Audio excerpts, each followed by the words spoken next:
there was games aren't released. It was basically an alphabetical list with gaps. Okay. A game will be here between name A and name B. But like, why wouldn't you optimize your list to eliminate the gaps to prevent the data mining? I don't get it. Okay. All right. Let me know when you're ready, and I'll count us in. And Marty, did you want to lead show, or do you want to count, or do you want to do? Sure, that's fine. That's fine. Let me pull up the. Doc. I'm gonna pull up the drive. Okay. All right. We're live. We're ready to go. Really? Okay. 3, 2, 1. Welcome to NINDADS episode 349, recorded October 28th, 2021. On tonight's episode, we discuss the Nintendo Switch Online expansion pack release. Oh boy, did Nintendo that. Pikmin Bloom is out. Why? Plus so many more new game releases that you should know about, and so much more. Hey, Jesse, cue the music.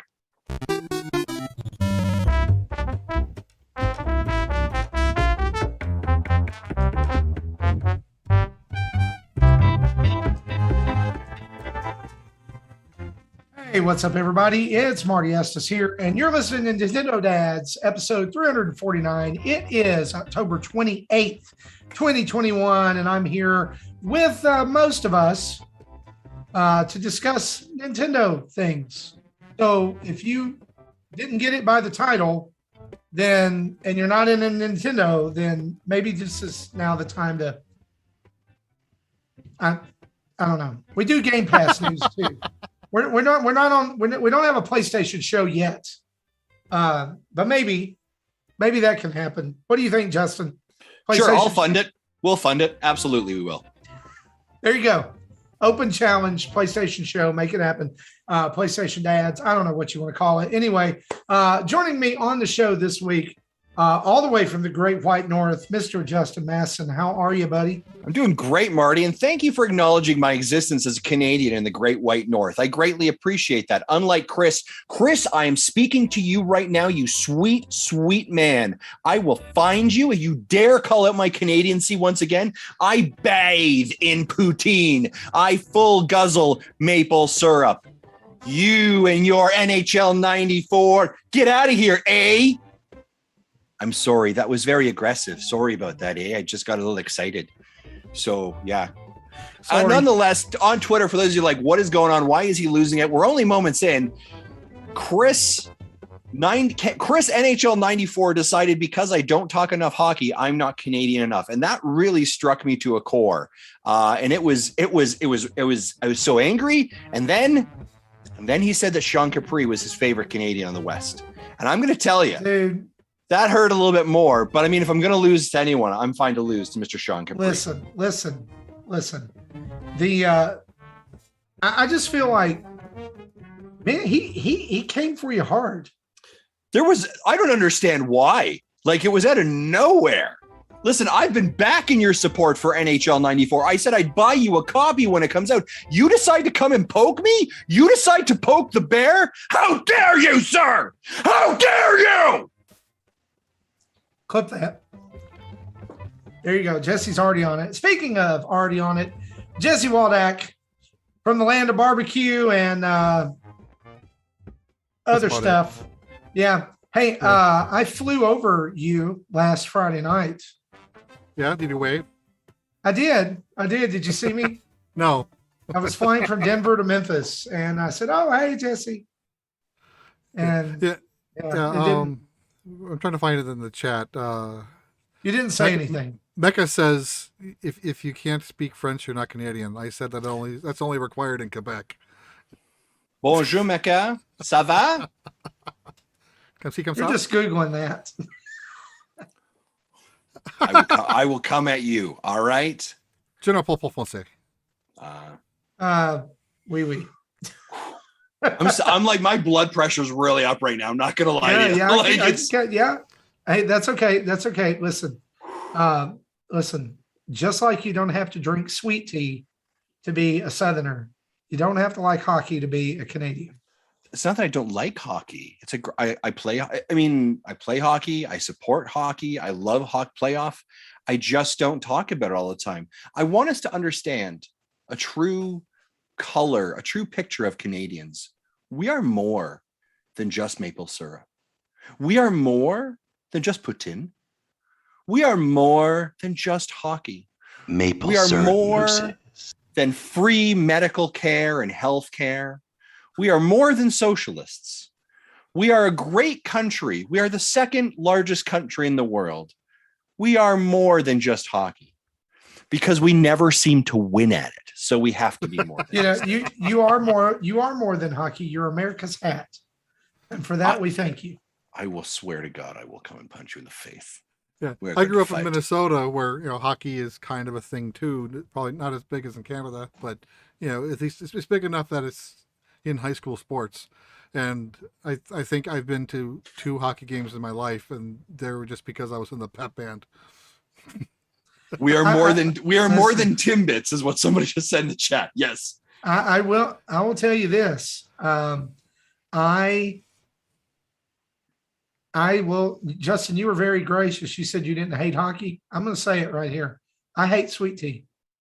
It's terrible. So sweet tea is just tea without sugar in it? Sweet tea is just tea with all the sugar, and it just tastes like sugar water. And everybody down here is like, I love sweet tea. I love guns. I love freedom. Okay. And, guns are cool and everything. It's just freedom, but sweet tea sucks. I'd rather drink a Coke. So just for clarity here. So when you talk about having iced tea, is it literally just tea that's cold? It's tea that's cold and if lemon or something. If you're south of the Mason-Dixon line, there's a good chance that there's at least a large scoop of sugar in each glass. So I think I think I've had tea, up here we would just say we're having iced tea or an iced tea, right? And so that would already have sugar in it. Yeah. So now is that what you would call a sweet tea? Yeah, we call. That's it. That's what we call sweet tea. So so hold on a second. Would you qualify Nestle iced tea as sweet tea? If it has sugar in it. If you're going down a 7-Eleven, you're grabbing the iced tea out of there. Yeah. Is that the same thing? Maybe. I don't know. In restaurants here, you pretty much ask for sweet tea or unsweet tea. You never just ask for an iced tea. Now in the South, I don't know what the default is, probably the sweet tea. But at least here, right. There is no default. You kind of have to specify whether you want it with the sugar or without the sugar. Welcome to Tea Dads, sponsored by Nestle. You're welcome. Right. I don't know. I don't drink it again. So now let me redact that statement. There is one kind of tea that I drink, and it is Arizona tea. Ooh, it's called Arnold Palmer. Oh, it so is good. Tea mixed with lemonade. That's so good because here's the thing, in that the lemonade negates all of the tea nastiness. So there you go. Okay. Go to it's whatever. It's whatever. But I'm just if that makes someone say that I need to give up my Southern card, then oh well, I don't care. You can come and take it. Today's show brought to you by Lipton Tea and Manscaped, but we'll talk about that later. That's right. Well, we got a little bit of news to talk about. Big news this week with Nintendo launching the brand new expansion pack for Nintendo Switch Online and all of the feedback that has come out from that and lots more. So let's dive straight into the news, shall we? Do it. Get into the news, Marty. Get it out of its bag and put it all over you like a costume of news. That's wow, disgusting. We want to thank all of our patrons over at patreon.com/Nintendo Dads for making the news possible every week. And we want to say hi to our brand new patron, One Foreigner in Japan. I love it. Coincidentally, One Foreigner in Japan is also a winner of our September prize pack. And so that will be, I'm telling you, that's being shipped out to you tomorrow. It's sitting in a box right over here in my office. It's ready to go, full of Nintendo Dads and Nintendo goodness. So yeah, awesome. Good stuff. Yeah, thank you for your support. We greatly appreciate that. So I like that handle. Yeah. It's really cool. So you can head over to patreon.com/Nintendo Dads and join up with us for as little as $1 a month to get into our Discord and be part of the community. We would love to have you be part of the discussion over there each and every day on the Discord. And if you're lucky, Justin will even drop in and leave a comment every now and then. Every once in a while. Do you know what I mean? Like, hey, this community isn't about me. It's about the community. It's about the people who are there having their own conversations. I don't need to show up. Right. But when I do, like a gosh darn wrecking ball. You know what I'm saying? Just drop in. Boom. Yeah. Boom. Actually, I think that was also where Chris, NHL 94, and I started throwing down was in our Discord after he decided to call me out on Twitter. And then so it kind of bled over into several things. So if you want the whole story, you can go to patreon.com /Nintendo Dads. Sign up. You'll get a link via email to join our Discord. And there's lots of other good stuff over there as well. So guys, we are here in the afterglow of Nintendo launching the expansion pack for Nintendo Switch Online, which adds in and among other things, Sega Genesis games, Nintendo 64 games, and free access to Animal Crossing, Happy Island Life, whatever it's called. Mm-hmm. The thing DLC. with the big walrus. Yeah, the DLC. And which is not out yet. We'll talk about that, I guess. But we won't talk about it next week. That goes live next week. Because it comes out on Friday. So, anyway. But anyway, this is out. I have subscribed to it. Justin, have you also subscribed to it? I have not. And the reason being is I got stickers. I didn't ask for your reasons. I just wanted to know if you had. No. We'll get to your reasons. Don't worry. There'll be plenty of time to talk about your business. Jesse, have you subscribed to the expansion pass? And yes, for probably the backwards reason of why Justin didn't yet, and we'll get to that. Okay. So just from what I remember, Jesse, you had a multiple year family membership. Yeah. Okay. The family membership was scheduled to expire October 2nd, 1923. Wow. So 1923? 2023. You went back in time? 1923. Great Scott, get in the car, Doc, get in the car. We got to go back to future. Marty. I got to pay for NSO and not get robbed, Doc. Let's go. We have to go back. Justin, you had a family membership? I have a family membership. Yes, sir. You also. So I also had one, and I had of course, like a lot of people, it just re-upped, right? In September. So Justin, I want to ask you, because you're the outlier here, which is a little unusual on this. Why have you not upgraded yet?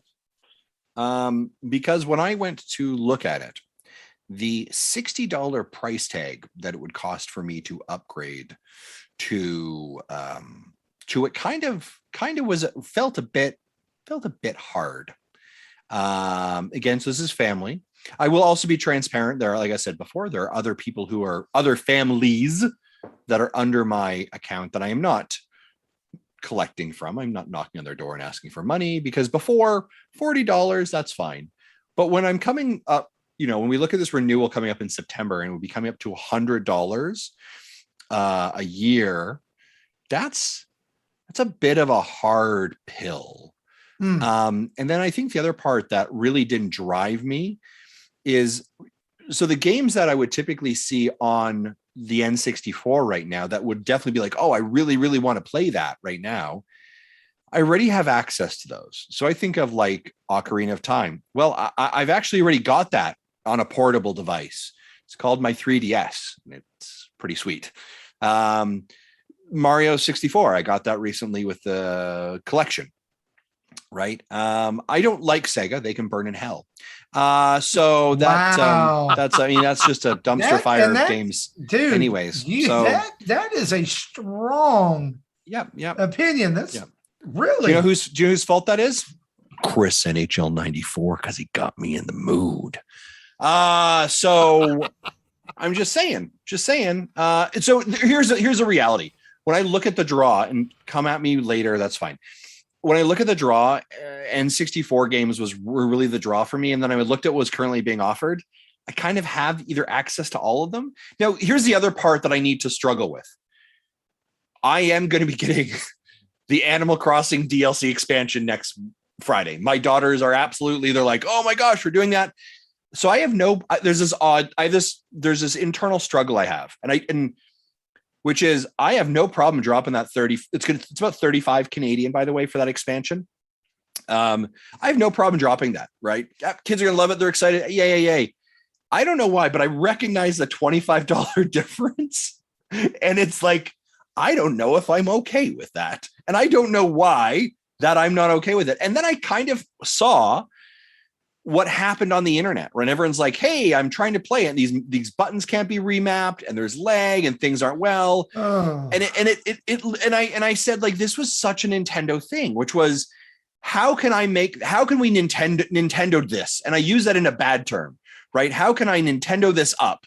Which is, I'm going to step in the yard and I'm going to step on my rake and I'm going to take a rake to the face, which is, hey, we have these N64 games and you want them? Everyone's like, yeah. And we're like, cool. Your dog probably did his business on the rake before it hit your face. Let's deliver this. Let's deliver this to you. But by the way, you can't remap it. So you probably are going to suck at playing it. And it's not going to be the experience you want. And by the way, you know, the best way to play it, buy the $65 controller that we just submitted for you.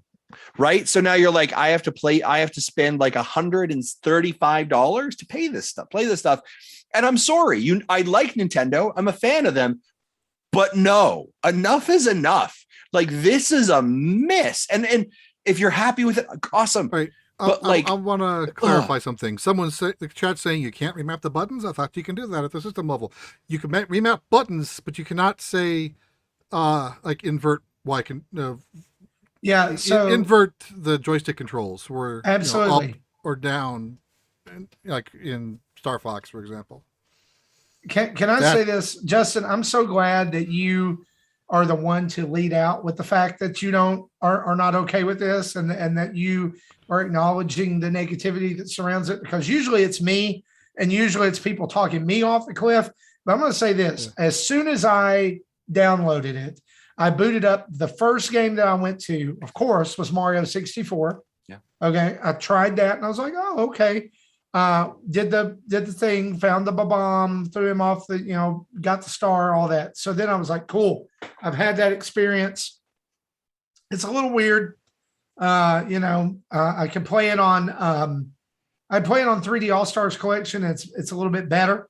Mm-hmm. Although the sound on 3D All-Stars is not as good as it is on the emulation for the Nintendo Switch Online, which is weird. It's two different versions, which Jesse confirmed, or actually his son confirmed. Yeah, it's two different versions of the ROM, but I think it's supposed to be the same, at least a variant of the same emulator. Yeah. So I don't know if it's because of the emulator differences or the ROM differences. I decided from there I would go over and I would play my favorite Nintendo 64 game, Star Fox 64, right? Mm-hmm. And I was immediately thrown off by the fact that the controls were inverted. Mm-hmm. Like it was like an airplane style control. And so I'm hunting for the change, and there's no way to change it. And I remember on the 3DS version, there was a way to change it. And so I took my frustrations to one of my favorite places to read about Nintendo things, which is the Nintendo voice chat forums on Facebook. Went over there with fellow Nintendo fans, posted my frustrations, and got absolutely crucified and made fun of, because it's going to be real bad if you ever have to fly a plane. Is somebody tell him about what plane controls are like? And I'm like, guys, this is not the point. The point is that it's 2021 and I can illegally download this game with an emulator and completely remap all of the buttons. And I could do that for free, or I could pay $60, which was the upgrade fee for my NSO subscription, and get crap controls and get laughed at by people for having one bad thing to say about Nintendo. And guys, here's the thing. Our little quibbles with it right here are not the worst of the batch if you haven't seen it yet. Mm-hmm, mm-hmm. So fans have gone in and discovered that these emulators that are on this, that people are rolling big bucks for, especially for a family subscription, which is $80 for a family subscription is an absolute ridiculous cost. I'm sorry. 100 Canadian dollars. 100 Canadian is absolutely ridiculous. I don't care what you're getting. You should have been able to separate the Animal Crossing DLC out of it and pay another fee. There is no reason that this should have more than doubled my cost for this. If it had doubled it, it would be $70. What I said last week. It would be $70, not $80. I'm gonna say this, and it's gonna and here's the thing: the emulator issues aside, where the fog's not coming in and there's all kinds of glitches and stuff. People are like, well, they can patch that out. Here's the thing: the big black eye on it for me is that playing the Sega Genesis games on this is way more fun than the Nintendo games. How ridiculous is that? Right? Nintendo, these are your games. These are your properties. These are your IPs that people have a really like. People don't come to Nintendo to play Sega games. They come to Nintendo to play Nintendo games. And you have stepped on the dog poop filled rake in your yard and got it slapped in the face. Like, so let me ask you this, Marty, and I appreciate your honesty here. And I did put up a quick poll in our Discord here, just kind of trying to see how many people have got it. Can I ask you, Marty, do you, and so I'm assuming, is there buyer's remorse in this? Until the 5th of November? Absolutely. Because I already have the Sega Genesis collection. I could already play almost all of these games on the Sega Genesis collection until they offer something that's not there. Now, I did see there was a leak about, how many other Nintendo 64 and Genesis games are included right now that are just waiting for the paywall or whatever, the little data code to release them. And it's a good hefty number. And I'm okay with that. If they get to that number, I think it will be okay. But as it stands right now, I think that anyone who is dissatisfied, disappointed, or outright angry about it because of the cost versus value is absolutely 100% justified. This is not a good look for Nintendo, especially with this, especially when this whole time, all we've heard is we're trying to make Nintendo Switch Online a better value. We're assessing the situation about Nintendo Switch Online and trying to add value. And we hear that over and over and over again. And now it's like we're adding value, but we're also more than doubling the price for you if you have kids or a family. And like, here's the thing. There's a lot of people who are taking that family membership and they're like, okay, I'll let you come on my family membership, but you can pay part of it, right? Mm-hmm. I don't have that option. I mean, I've got 2 extra slots, but like I had used one for me, one for my son, one for my daughter, one for a second account on my Switch so that my son can play the games I have on my Switch online. And then I gave a 5th one to my sister-in-law who lives right across the way from us. So they had never had Nintendo Switch Online at all. So they've never even had the NES games or anything. So they were like, oh, this is awesome. Well, yeah, because you don't have to pay $80 for it a year. Yeah. Yeah. It's one of those things like like it sounds funny. When it's $40 a year, I'm like, sure, look, yeah, whatever. I'm not worried about that. Sure. One, right? But when you're rolling to 100, you're like, and that's an awkward conversation. Like, hey, friend, you know how you've been using my online account? Well, or maybe you don't know. I don't know. Maybe like I set other people up. I'm like, hey, I've got a free slot. Here you go. Now I'm like, can I knock you for $15? Right. And here's the crazy part. It's not that I'm hard up on cash. That's not the issue. It's the principle of like, this is like, wow. Right. This is, I mean, I'm almost like, I'm going to put this in actually in very clear perspective. In Canada, a Disney Plus membership for an entire year costs $120. There is value in that. I understand the value of it, and I feel like I'm getting value. A Nintendo Switch Online subscription costs $100 in Canada, and I will tell you, I do not feel like I'm getting that value's worth at this point. I feel like if I had the NSO, if I had the Sega, if I had all the other stuff, I feel, and including the Animal Crossing, I feel like that's a $60 value, maybe 70 on the high end. but I do not feel it is a justifying it is like the Switch tax, or sorry, the Nintendo tax, and I'm not okay with it. And that's just me. So yeah, that's how I feel about it too. Right, yeah. So,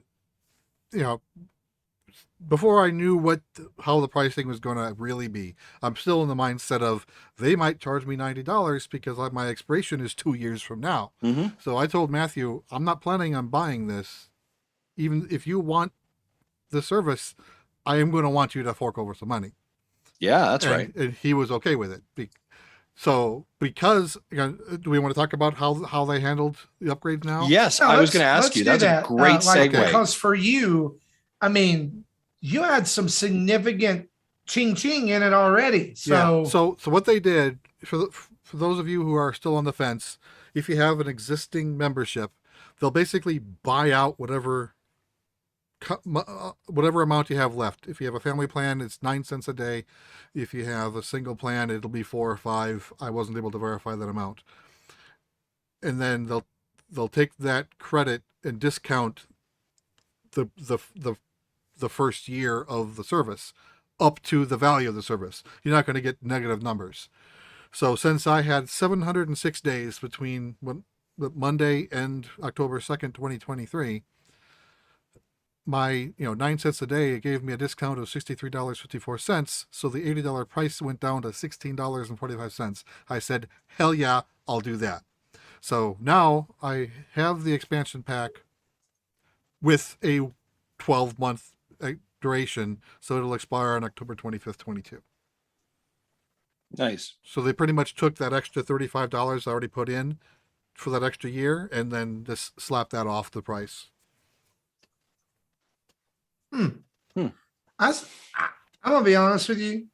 I think that it's crazy that you had a subscription through this time 2 years from now, and you still ended up having to pay to get it to go to next year. I think that's ridiculous. Yeah. It's have they talked about if you're a person who, so if I know that next Friday I'm pulling the trigger and getting the Animal Crossing DLC, right? Yep. Boom. That's 35. 35 for you. So it's 10 more than it is here in the United States. Yeah. So then does the system recognize I have already paid that value? And then does it recalculate the new value based on the additional differential? Would it then say it'll take the number of days that you have left, multiply it by a probably 11 cents for you because it's from Canada, and then knock that off the price. Yeah, but so what I'm asking though is, after I buy the DLC on Friday, it shows $60 currently. Is it going to essentially say $24? No, I don't. Or think is it so. still going to be 60? So I would say if you're going to go expansion pack, don't buy the DLC. Yeah. If you think you're ever going to use this expansion pack, if you think there's a possibility, Justin, that they could add Game Boy games, because the data miners also found that games were listed, like for NES, they had a 1 before the name. For the SNES, they had a 2 before the name. For N64, they had a 3 before the name. For Sega Genesis, they had a 5. Oh. A 5. Did you guys see what happened there? He threw me off, right? He was like a 1, a 2, a 3, and I was like 4. You're like 5. What? The speculation is that 4 is already there, or that 4 is going to be. So it's going to be and the heavy favorite for that is Game Boy games. So if you ever think that you're going to get Game Boy or Game Boy Advance games, are going to want those, then you're going to want to go ahead and buy this. My question is this. And it revolves around the same thing you guys are thinking about with Animal Crossing. And it's this: what happens in a year, 2 years, when Animal Crossing is dead and this still costs $80 a year? Well, that's the point of it, right? They have tricked you into this, right? Which is like, and I said this before, the highest level of value that this is giving you will be effective November 1st. or sorry, I apologize, November 5th. That is the maximum value, right? Which means until they add something else. Yeah, exactly. Until they add some, presuming they don't add anything in the next year, November 5th is your maximum value date, which is you have access to both systems and now you have the DLC. So help me out here, Jesse. Xbox Game Pass, if you do Game Pass Ultimate, which is the most you can do. Yeah. What's a year subscription of Game Pass Ultimate cost? I don't think they charge by the year, but I think it's like $15 a month, correct? $15 a month. They might be able to sometimes get 3-month deals, but that's not often. Now I remember speaking to Sean Capri recently. He mentioned that like he has Game Pass Ultimate paid until like 2023 due to some sweet like deals that he's got onto, and they have stacking membership, right? Like, so if you did a $15 a month, just a straight $15 a month is $180. mm-hmm. So what I'm trying to say is this, is with Game Pass Ultimate out there, which I am absolutely ready to say as a Nintendo fanboy on a Nintendo show is a superior service. Hundo P. To Nintendo. It's no comparison. Correct. There is no other service that can compare to that. Mm-hmm. All right. So my question is this, is if that tops out at $180 a year, and that's if paying monthly, right? What can Nintendo Switch Online top out at? Right? Well, Mike, here's my question. After they bring, and this will sound silly, after they bring the emulators online, right? After you throw us Game Boy, what do you got next? You got GameCube, right? Like how much further can they go? What else you got in the tank here, kids? Right? Or are you going to start being like, hey, cool, guess what? Welcome to Breath of the Wild. Awesome. We're really excited to announce that our expansion pass that is tied behind the NSO. Right? What if that's the strategy from now on, is that all expansion passes are just tied to NSO? That's possible. Or you combine for $25. We kind of talked a little bit about that. Because that's been the running price for all of them, correct? Right? Yeah. Has it not? I mean, Breath of the Wild expansion pass, $25. Chris 94. Animal Crossing, I see you $25 in the chat with Virtual Boy. I love it. Hyrule Warriors expansion pass, what was it? $24.99. Right? So, you guys hear about the Metroid Dread expansion pass? Oh, Justin, shut up. Not yet, but it's coming. It's coming behind the NSO. Watch.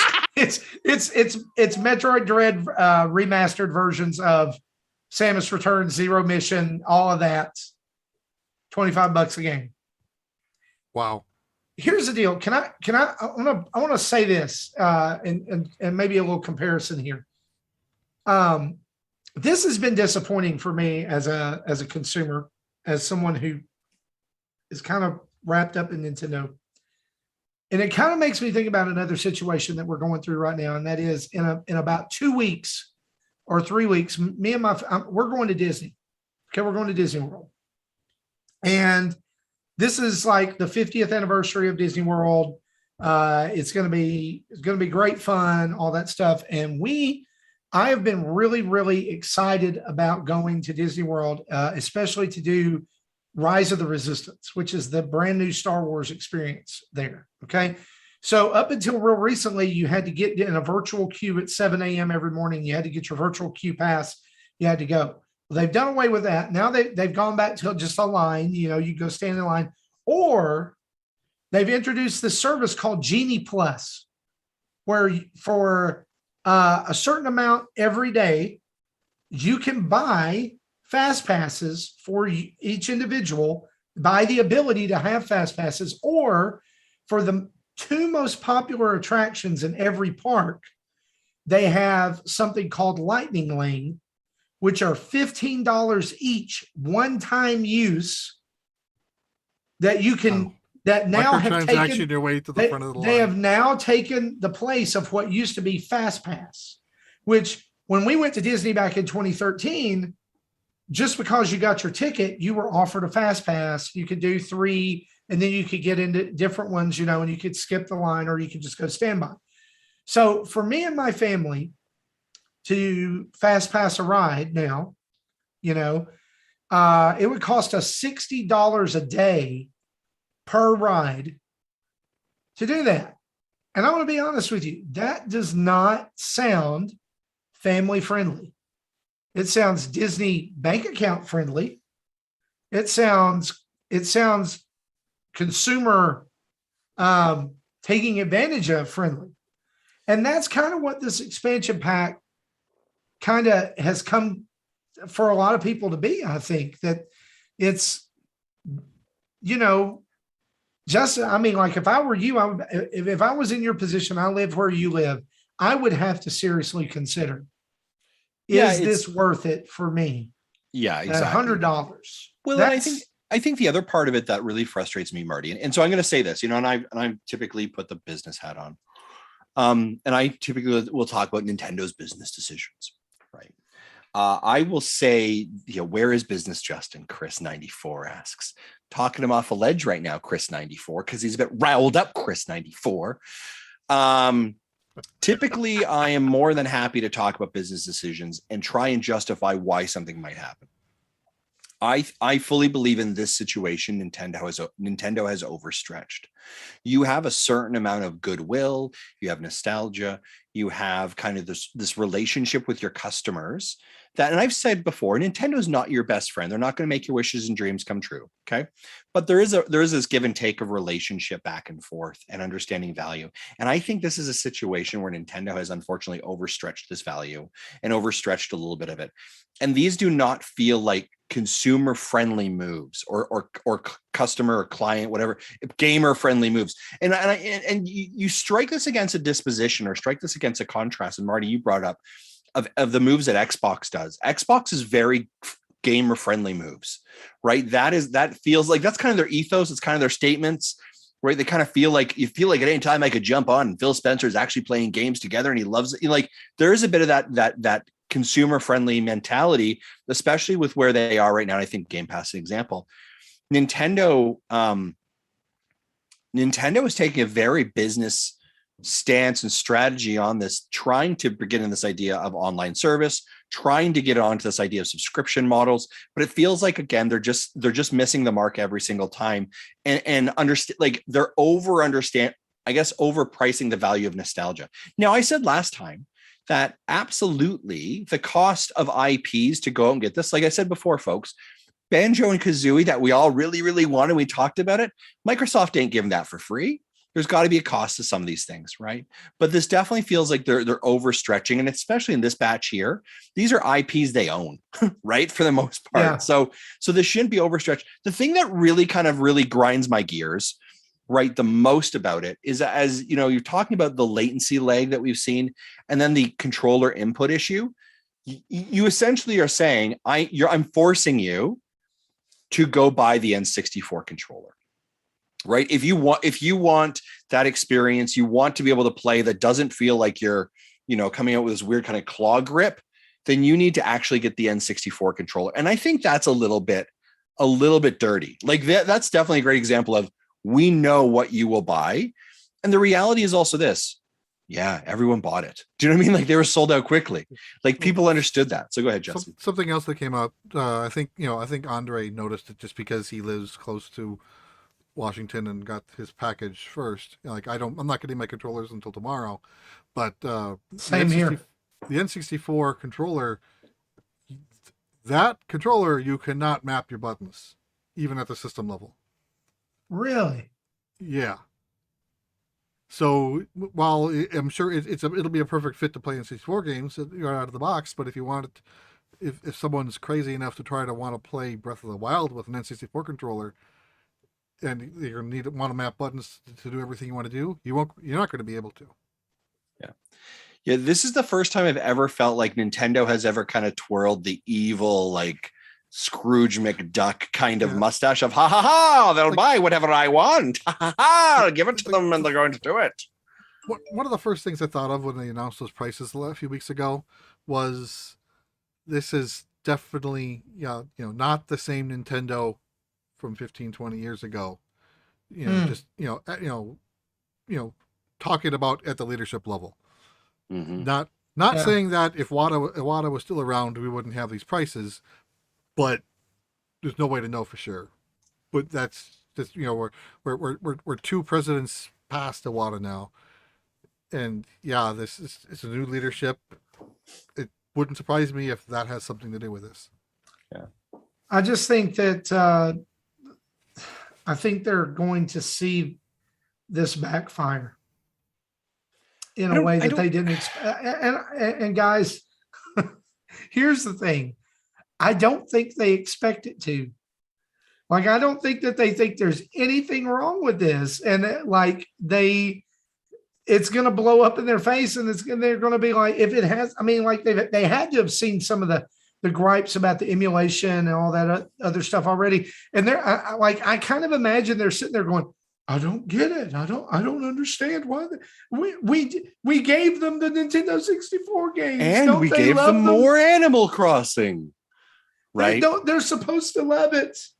And they just don't understand it. And I think this is, I think this is kind of historic in a way, because I think this is the first time that all 3 of us have ever been in agreement negatively on something. Right. And I would say, and I think that's a big deal. That's a huge deal. That's a, if there's one thing that truly binds us and brings us together as individuals and as countries apart, it's our disdain for what Nintendo has just done to their NSO. Oh, see, I thought it was marriage. Nice. And if there's anything, this is the time I need Tim to be like, Tim, put this down the records. We all agree with something here. And just note that he's listening. He'll do that. Yeah. Also, can we just, while we're here in the what the crap Nintendo sphere of this show, can we just Pikmin Bloom? I don't understand. What the crap, Nintendo? This is probably going to make somebody mad, but I'm just going to say it. It's just freaking Pokemon Go with Pikmin. It's not even that. I downloaded the app. I have it too. I haven't even booted it up yet, though. I got it booted up. I downloaded it and played a little bit, but played is at the loosest possible term. So I don't understand. Is it just? And so I know this sounds crazy, but am I just walking? And are they're just popping? They're just Pikmin are just showing up. Yep. And I just take photos with them. Is this Nintendo's subtle way of saying, "Hey guys, you're fat"?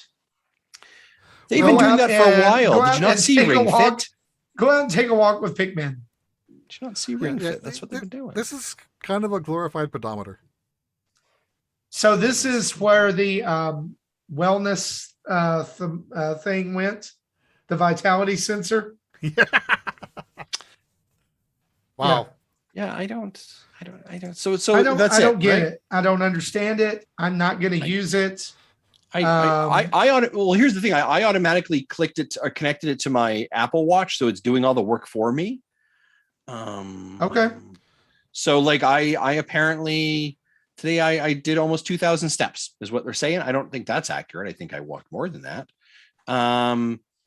And now I'm at level 3. So I mean, I haven't had to do anything, and it's doing stuff for me. So is that like walking in your house? So you're planting Pikmin in your house? I don't know what apparently I walked from here to my car here. Yeah. Where I don't have an Apple Watch, but it's connected to the health kit, so all the normal system level data collection for steps and stuff that the iPhone collects, that's being fed into it. So, but I'm not always walking around my house with my phone. Most of the time, I don't have my phone with me. Yeah. But I think so. I think it has me at. I'm pulling it up now. I think it's probably only 600 or 700 steps at most. Yeah. So nice. I mean, here's the thing. Here's the thing. If you're like, this is the best thing in the world, awesome. I'm really happy for you. Get it. I understood Pokemon Go because it was I am going to encounter them in the wild. I'm going it forced me to do a little bit more. Where this, I just don't fully understand. It's just me walking around. Is there someone in the chat? Am I wrong? Am I wrong? I don't know. I don't get it. Am I too old for this stuff nowadays? I don't know. I'm trying to get to the point where I can like collect the berries that they're holding, but it's just throwing tutorial bubble after tutorial bubble at me. I'm like, I don't care, and no, I don't want you to look at my photos right now. Go away. Yeah, I don't understand. But here's the thing. Maybe this gets more people engaged with Pokemon, or sorry, Pikmin. God darn it. Maybe this gets more people involved with Pikmin. That's awesome. Right? More people knowing an IP is a great idea. I think that Nintendo has vastly not used Pikmin. I think it's kind of their C class of tier of characters. I hope there's a Pikmin 4. I love Pikmin 3. I think the Pikmin are very interesting characters. So here's the thing. I put on my phone, it automatically counts it. Awesome. But I don't think I'm going to be drawn to do tons with it. But I don't get it. I can add friends. Are you saying that we're not going to have Justin's Pikmin minutes? Oh my gosh. I'm sorry, Justin's Pick minutes? Who knows? Oh, it writes itself. It writes itself, people. Chris 94, for the first time ever, asking an actual good question. Will this connect to the Pikmin Switch game? I mean, there's an interesting idea. Could you imagine that? If that's assuming that there's a Pikmin Switch game. Yeah. But like, could you imagine if maybe that was exactly it, which is, hey, you need to get Olimar more Pikmin. You don't earn them in game. Go for a walk. Right. And then you bring them back, you transfer them somehow into your game. That's an interesting idea. This is a dark road to go down. It's a dark fitness road is what this is. This is a dark road. And maybe you're walking down a dark road at night. I don't know. And apparently as you walk, you're able to like, you have these flowers that you have in your inventory you can drop to put in the real world that anyone else playing near you will also see it.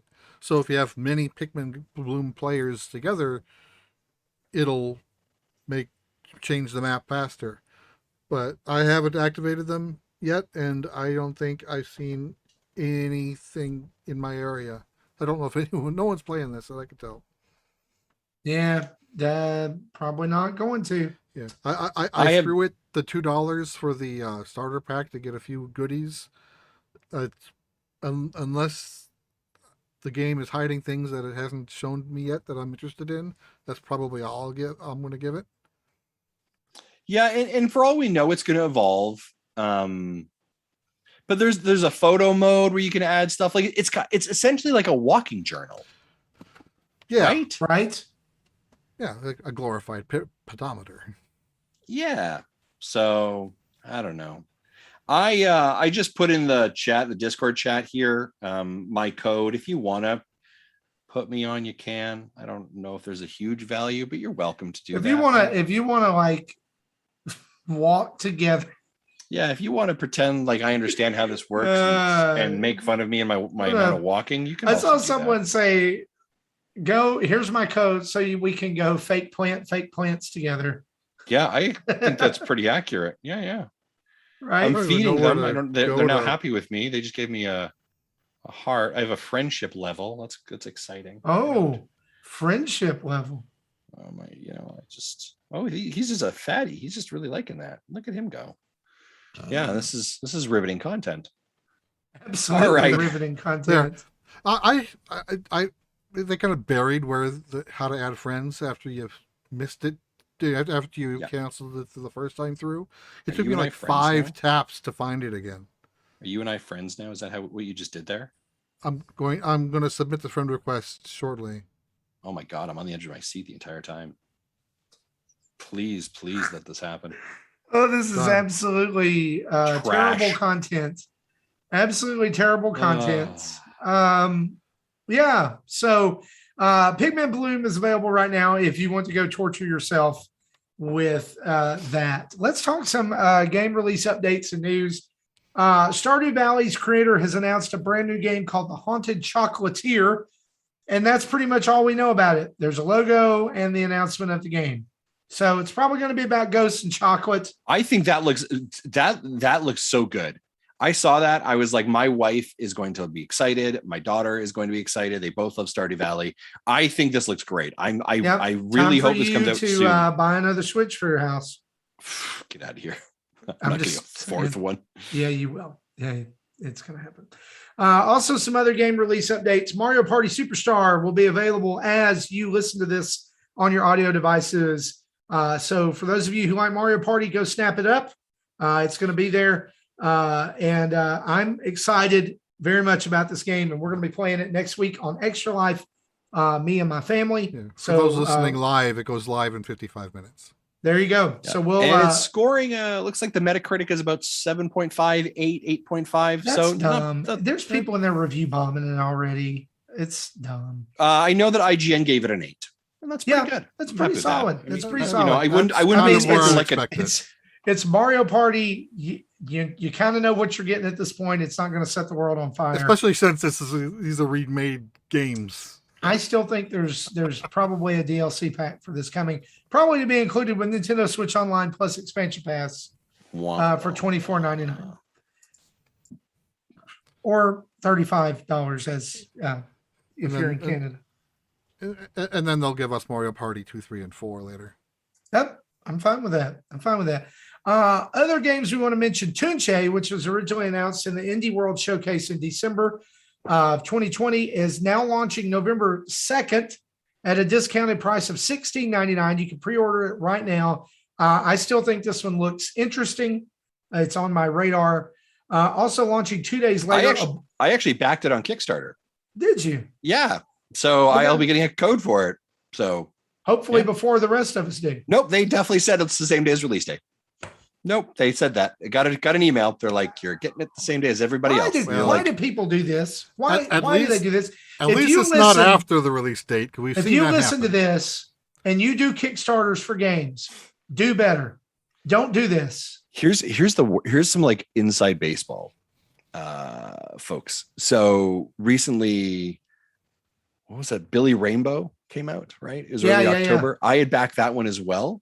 And the PR firm got to us and they're like, hey, you want a code? I was like, sure, why not? I got my code from the PR company 5 days before I got the code from Kickstarter. So I just redeemed the PR code. And then I gave away my Kickstarter code. We did a giveaway actually on Twitter. So that was great. But it was just like, and I know that there's tons of backers and they probably don't get enough codes, and PR codes and review codes are different, but it's just one of those things of like, man, come on. Yep. The life we live. Dude, look, I completely believe this. If you're a Kickstarter backer and you've brought that game to life, reviewers should not get that game before you do. I'm sorry. They shouldn't. You helped.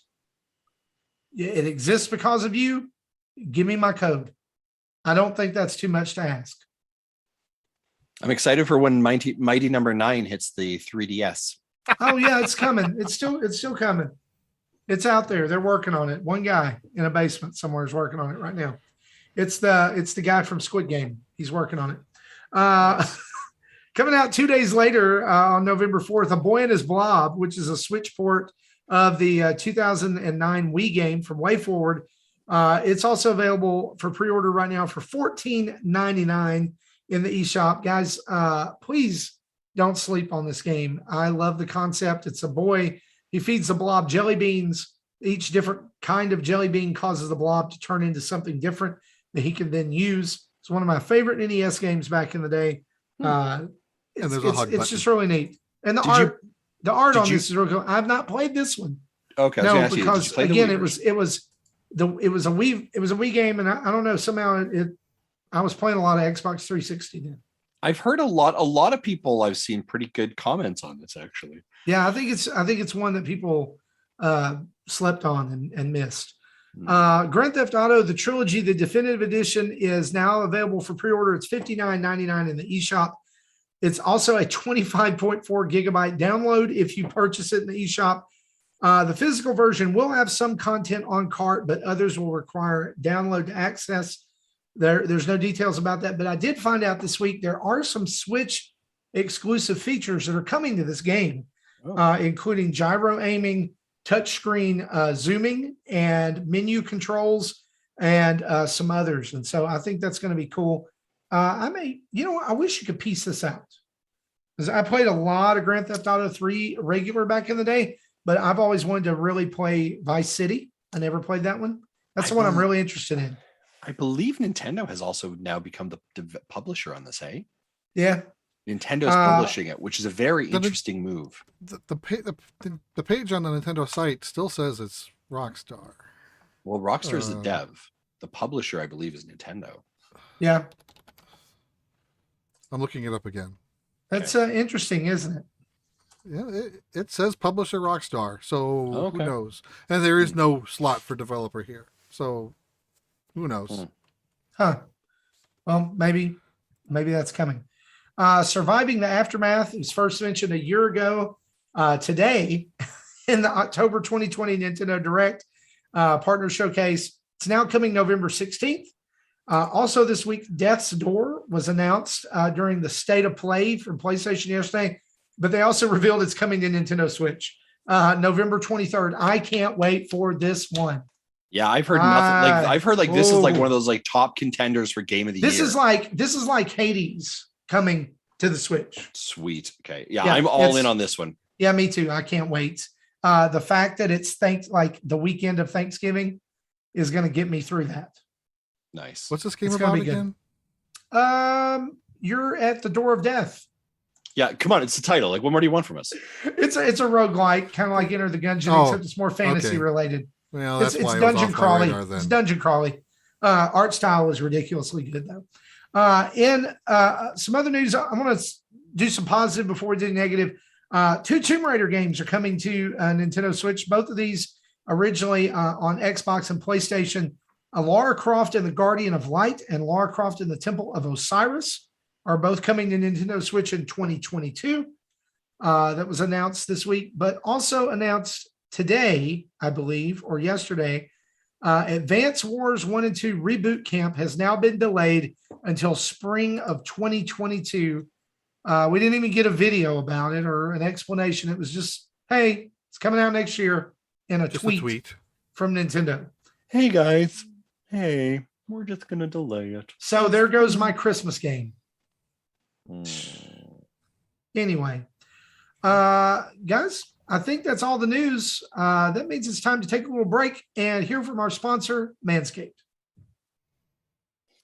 Hey, folks, of course, support of Nintendo Dads is brought to you by Manscaped. Now, are you ready for an out-of-the-world experience? Well, look no further than the Performance Package 4.0 from Manscaped that has just taken off not only in the US, but Canada, the UK, across Europe, Australia, South Africa, and Singapore. And ladies and gentlemen, when we're talking about Manscaped, we're talking about some of the amazing products that they have to offer. Is it the Lawnmower 4.0? Is it the Weed Whacker? Is it the Crop Reviver? They have so many fantastic and amazing products to take care of yourself, right? And again, we talk about it, of course, being a below the belt trimmer. But again, if you're using the Lawnmower 4.0, it's skin safe. So you can be in the shower, maybe shaving off your chest hair, shaving off your arm hair, maybe some back hair. Listen, I don't know who you are, right? And if you have to head south, then sure, look, you're able to do that as well, which is great. And it's got this skin nick technology to ensure that you're not nicking and snagging the things you don't want to be nicking and snagging. You know what I'm saying? Highly, highly recommend it. Now, I've talked about it before. They also have this amazing body wash, which is absolutely fantastic. I love it. It kind of smells like it's kind of like a leather, and it's got a very like manly musk smell to it. My wife is like, she's like, that is a nice smell. It's like, I know it doesn't feel too chemically like a lot of other body washes as well. So they have fantastic, not only tools, but also products. And spoiler alert, they've got some new fantastic products coming up in the coming months as well that we're going to talk about. But again, if you're looking for a great idea, maybe for a gift or for we're coming up here on the holidays, head over to manscaped.com, get maybe a package for your brother, your brother-in-law, your dad, your best friend, whoever it is, because they have amazing products that you're absolutely going to love. All the guys here use Manscaped. We've been using it for almost 6 months now. Absolutely love their products. And this is before we were sponsored by them as well. So head over to manscaped.com, use the code NINDADS, NINDADS, for 20% off and free worldwide shipping. Thanks very much to Manscaped for their continued support. Back to you, Jesse.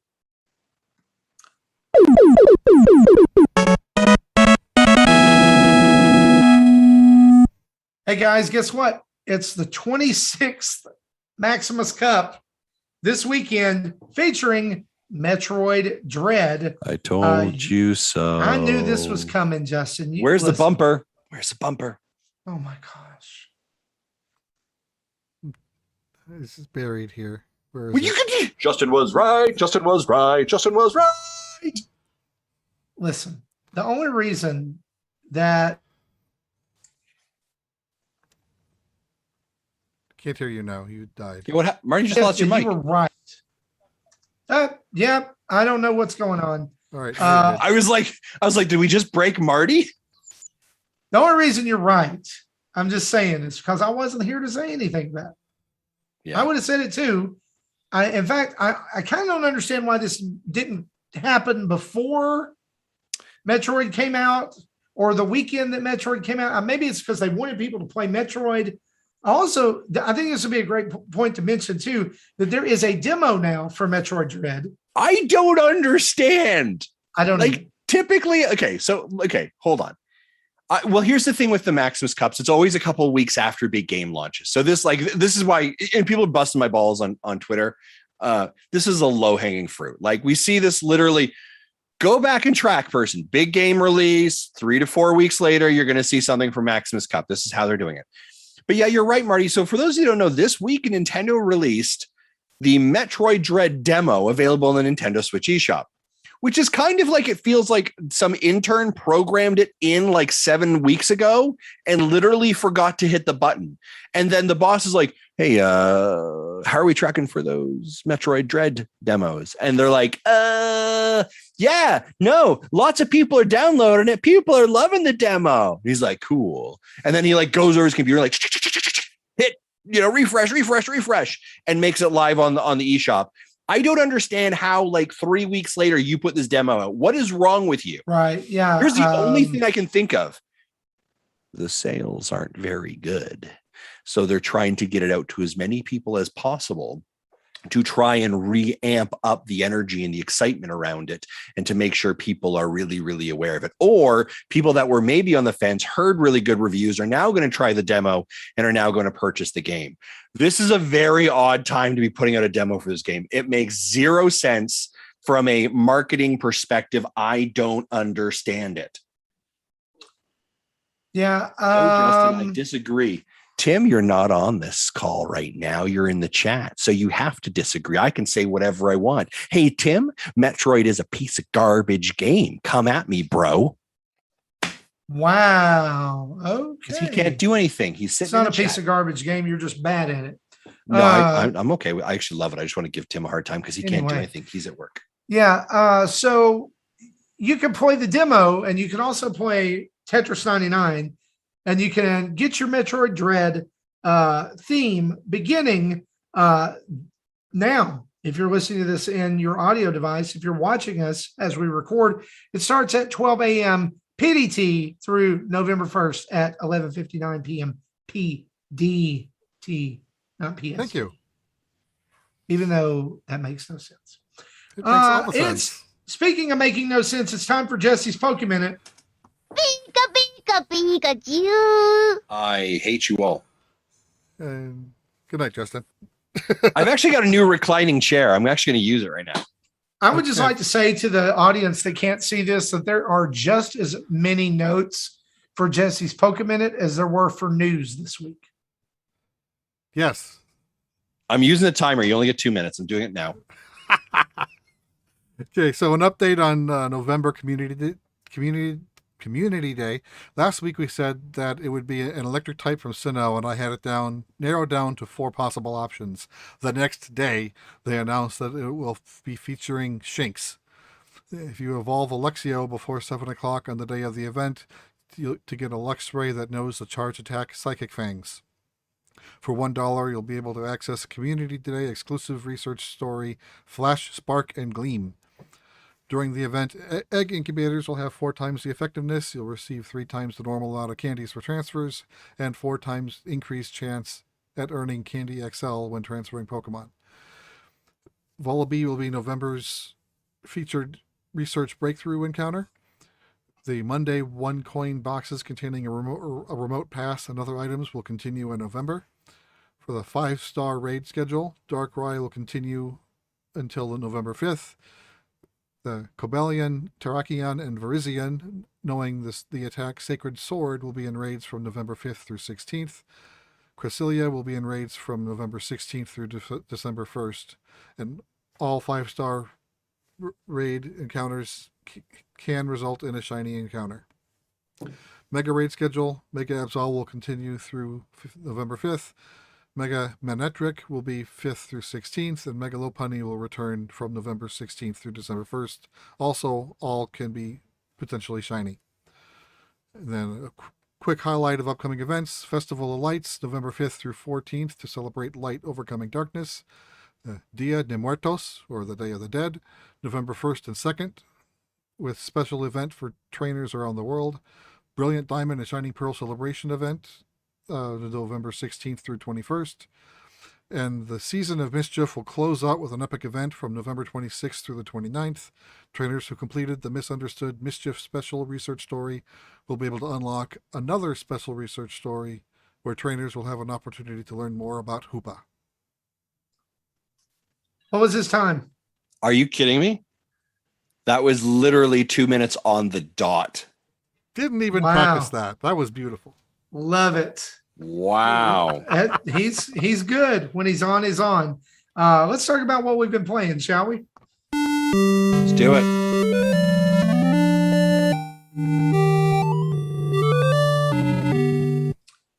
Yeah, Jesse, we're going to let you go first since you were a good boy and you played within the time limit.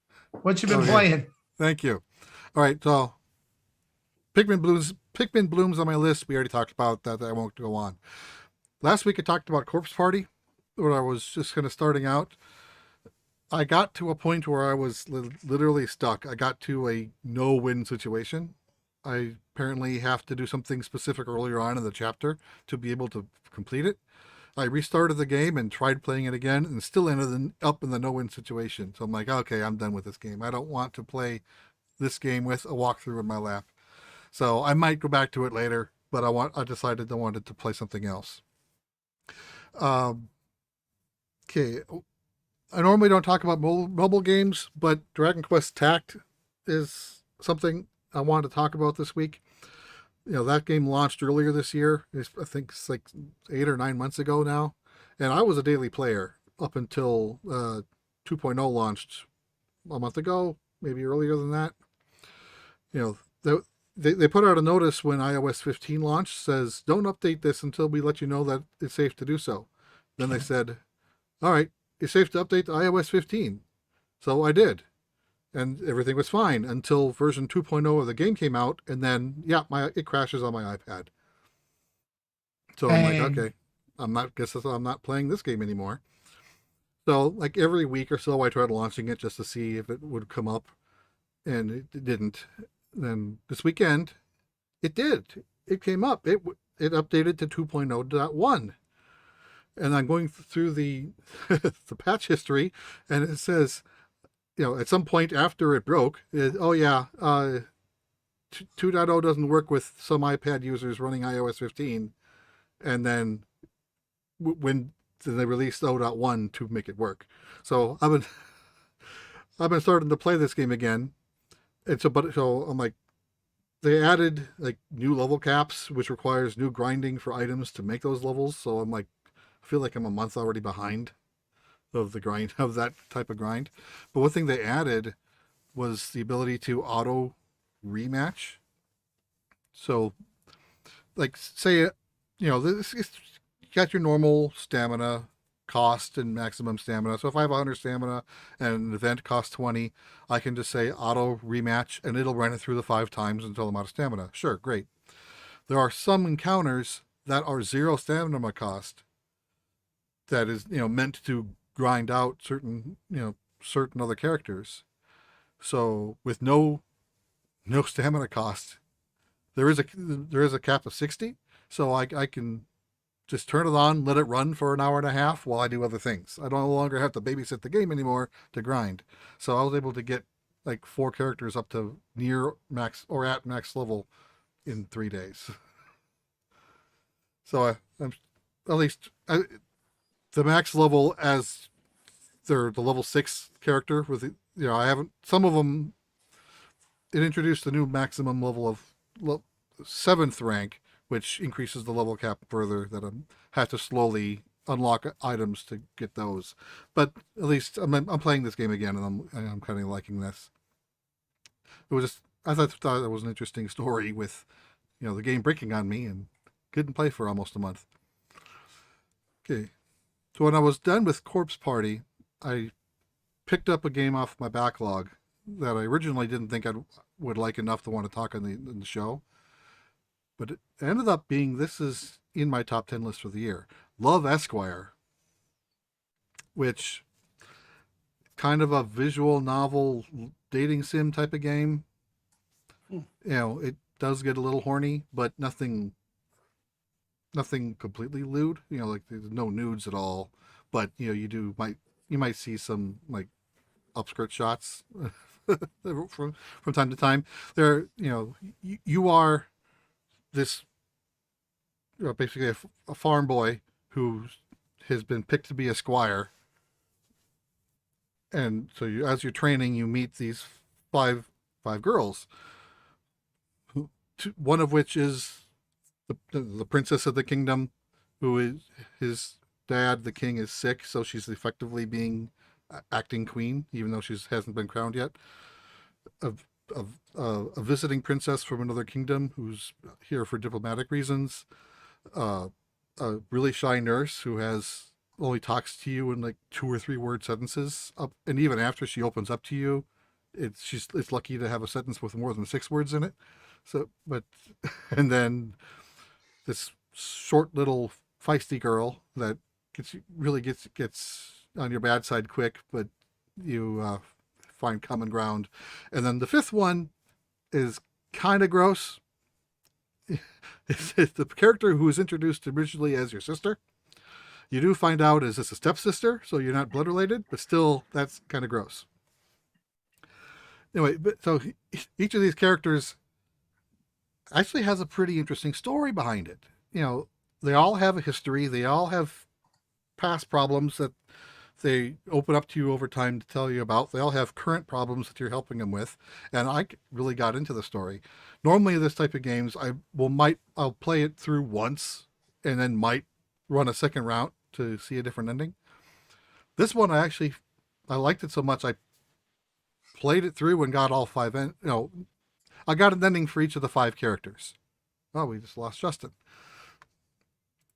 Let me switch to Two Faces for now. Okay. And so when you finish one story, you get a new game plus, and Justin's back. You get a new game plus, which lets you basically start the calendar over with the stats and the relationship status. So you're able to kind of continue where you left off with more time.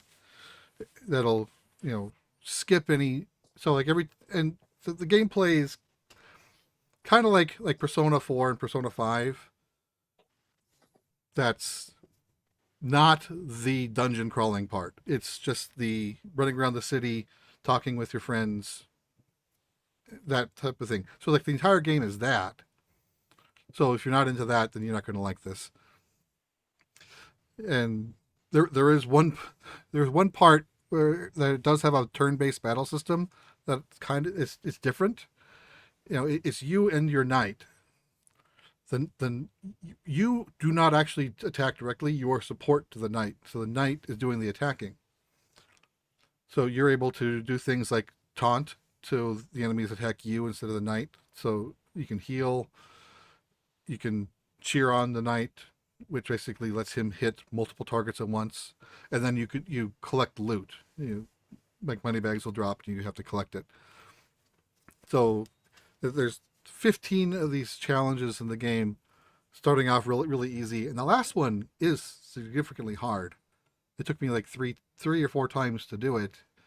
Even with max stats, you're able, as part of your day-to-day stuff, you can train to increase your charisma, intelligence, and strength to increase your and your knight's maximum hit points, increase how much you heal at a time, and what's the other thing? I don't remember, but so so it's a game that sucked me in, and I didn't want to not play it until I was done. So there was still each character has 3 endings. You know, the best ending, I got 3 out of the 5 best endings. A friendship ending, I got 2 of them. The princesses, I got the friendship ending, and then there's apparently a bad ending. I haven't seen any of those, so I might go back and replay and see if I can get some of the other endings. There's apparently also a harem ending that requires you to do something specific, you know, in all 5 best ending plays. But I'm like, I don't know if I'll ever play it that much again. But again, this is a game I liked, and this is in my top 10. The only downside is first, everything's audio, everything's voiced, so that's nice. Like when it opens up into a cutscene, I can just say autoplay. I can listen to it while I'm doing other things. So, but the voice acting is very inconsistent. You know, it can go really loud, and then it's really, really quiet. You almost have to turn up your TV to hear it. And it's really, you know, even not even from scene to scene, but sentence to sentence within a scene, it varies drastically. I ended up having to pretty much kill the background music in order to hear most of the dialogue. It just sounds like bad design. Yeah. And apparently this is a game originally on Steam in 2019, and I saw people complaining about it in 2019 or early 2020. And they said, yeah, we're working on a fix, and apparently they never fixed it because it's still here. And then found near the end, the load times started getting pretty ugly. So I think there might be a memory leak going on, because I ended up quitting the game and relaunching it, and then the problem went away. So if you play this, that's something to look out for. Anyway, so yeah, some issues, but again, it's a game I liked. Okay. Justin, what have you been playing? Yeah, so I have been playing a couple of games. First, I will say this. I've been playing Fortnite, and I know that Marty, you and I have been playing Fortnite as well. How are you liking it? Just to be honest with you, that I'm kind of bored of this season already. I don't know if it's just that they didn't do enough at the beginning. I'm level 58 right now, and like I'll jump into it a couple times a week and play just to do challenges and stuff. But I really, really don't like the way that they're making you do all these punch cards and things. Like I just like the weekly challenges that came out that gave you so much XP. And if they want to have like NPCs on the board and have like on the map and have you do different quests to get things there, like special event things, that's great. Yeah. But like a lot of the stuff ends up, it's kind of like it's getting to be kind of like a Bethesda game. Like stuff's just broken and people are just going, okay. Like I tried to do the quest line for the it's not a Ghostbuster, it's like some kind of like supernatural suppression agent or something. And like which is funny because you literally get a Ghostbuster bling for it. Yeah. So like you're supposed to be able to like move over to their punch card and hit A, and it'll pin on the map where they are. Yeah, it wouldn't do it. It did it with all the other punch cards, but it wouldn't do it with that. And it's just kind of like, yeah, okay, well, yeah, maybe it'll be fixed here in a couple weeks, maybe not. But I mean, it's Fortnite, right? It's kind of like at this point in my life, it's kind of like McDonald's. Like I know what I'm going to get when I go there. Sure. It's going to kind of be filling. It's going to kind of be okay. And I'm just at this point, like I feel an obligation to get level 100 and unlock all the things. And then I'm done. That's the hook of it, right? So I'm at level 81. Oh my gosh. On it right now. And I don't know what's happening. Like, so I can jump in and I can do 2 or 3 matches and I can run almost 6 to 8 updates on it. They have introduced the weekly challenges and daily challenges, which are actually pretty substantial amounts of XP. Yeah. My problem with the weekly challenge in the beginning was that every week it was like place top 10 5 times with your friends. Well, yeah, that's changed now. Yeah, they've So- done they've done that. So I definitely, again, that's a comfort food. Apex Legends, same thing. I capped up at my battle pass at level 100 today. Sees the next season starts coming up soon as well. Those are games I come back to. I actually went back to a game, and Marty, as we're talking about Extra Life coming up here really soon, maybe a game to keep on your radar, which I totally forgot about. Knockout City. So I actually went out and played Knockout City with a friend of mine this last week. He was on Xbox. He wanted to jump in and play some games. So we did that for a couple hours. And I'm going to tell you this, since June, a lot of people got really good at Knockout City, and I was not one of them. And we got schooled, but had a great time as well. I think the last time we played Knockout City was when we played against the NINDADS for charity, and ultimately we lost, but $150 went to them. The other games I've been playing, I will say this right now, and I know the chat was teeing me off for this one, but I'm continuing to play Metroid Dread, and I'm absolutely loving it. I'm going to see this one all the way to the end. I'm having a great time. I want to talk, Marty, maybe we can talk offline how far I am to talk about where I am. I'm about 8 hours in, but I feel like I'm only maybe halfway into the game. And I know I'm seeing people are doing like these crazy runs of like 3 hours to finish the game. But I absolutely love it. Metroid Dread is so much fun. My finishing time was 7 hours and 4 minutes. Yeah, so I don't know what I'm doing wrong. Well, these people that are getting 3-hour plays, this is their 7th and 8th run. Yeah. They know where all the secrets are. You're finding them for the first time. So yeah, I've been really enjoying it. It's so good. I always find it a little bit weird though. Like it chugs in the loading screens between like when either the train or on the elevator. I'm like, this is so weird because everything else is buttery smooth. This is the weirdest thing. And then the other game that I've been playing came out this week, and if you were on our YouTube channel, you saw it. Guardians of the Galaxy Cloud version came out this week on the Nintendo Switch. I downloaded the demo, and I had a rotten time with it. It was that's what I've heard across the board. Horrible experience now. I literally picked it up hours after it came out on the eShop, and I'm sure I got a lot of errors coming up, network congestion. It was a really bad experience. The other problem, whenever Nintendo does these cloud version games, you only have like a 12 minutes to play demo. And then they're like, time's done. So like you kind of barely get enough time to maybe figure some things out of it. It's really about almost connecting it's almost just a network connection test more than anything else to see whether it works. I was frustrated by it. I'm going to be very honest with you. This is a full price $60 game.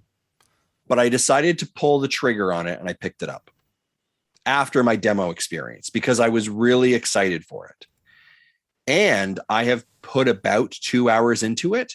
Now, here's the difference, ladies and gentlemen. I have now hardlined my Switch Pro.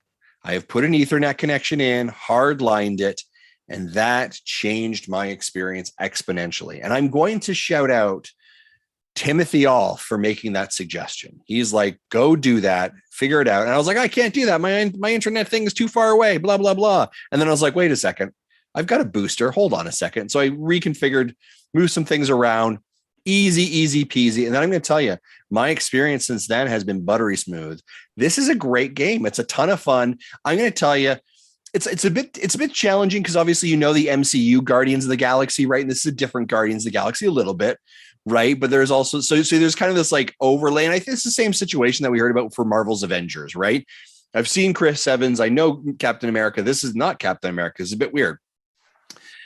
But this game, you only control yourself as Star. You only play as Star-Lord, but you control and kind of like manage your team. Now you don't play as your team, but you tell them to like, okay, Drax, go over there and attack them. So Drax has a special and it's a cooldown, right? Gamora, go do this, and Gamora has a special and a cooldown. So you're kind of like you're fighting, and then you're stepping back, and you're kind of managing a team, and you're fighting. And then there's these things called huddles, which is kind of funny. It's like you're in a battle, and they're like, okay, huddle up. And so they all come together, and then like Star-Lord gives them a pep talk, right? And you have to kind of like, you hear these words are coming on the screen. You're like, what are they worried about? And then you have to like choose an answer because there's like dialogue trees you choose, and then it like gets them ready. But here's the thing that just absolutely is tremendous. So my first battle, I'm going against this kind of, it's in the prologue, going against this kind of boss fight. It's just the room floods with creatures, right? And so Star-Lord comes in. He's like, okay, guys, we're going to do this, this, and this. Are you ready? Go. And what he does is like, he literally like throws on his headset, right? His track from the 80s. And they have got 80s songs, right? They've got the copyright. Fantastic. And nothing is cooler than Rick Astley's Never Gonna Give You Up as you are shooting and destroying all of these creatures, never gonna give you up. And it's just like this complete juxtaposition of the situation. And it is so funny and so good. I have been having a great time with it. Once I got Hardline connected, and again, it's a cloud version. This is not the place that we're going to have a big cloud, get mad at me conversation, blah, blah, blah. Here's the thing that's most important. It's a video game that I'm enjoying, having fun at, and I think is really cool. And that's all that really needs to matter. I also really love the fact that you were like, I put in my wired connection, all thanks to the suggestion of Tim Off. When Jesse has sat through 349 episodes of this podcast, recommending wired connections for everything. Yep, 100%, 100%. I recognize that. And by the way, that wired connection is only going to my Switch. It's not going to my rest of my computer, my network, just the Switch. So yeah, it's been a lot of fun. I've been enjoying it. So it's great. I would recommend it. Now, if you can get it somewhere else, I'm going to get it on PlayStation 5 where I don't have to play. Well, I don't have to play it on the internet. Yeah, but it's a ton of fun. Very good voice acting, by the way. It'll just take you 2 days to download it. No, I'm going to buy the physical version. Going to buy the physical. So because there's still people out there who do that because they live in places. Oh, they still don't have a PS5 upgrade yet? I don't know. I don't keep up with PlayStation stuff. I just buy games every now and then for it. So I've also been playing Fortnite. We've already talked about that. I've been playing the Nintendo Switch Online expansion pass. It's literally all I've had time for this week. So that's what I've been playing. Let's move on into the community spotlight, shall we? Do it.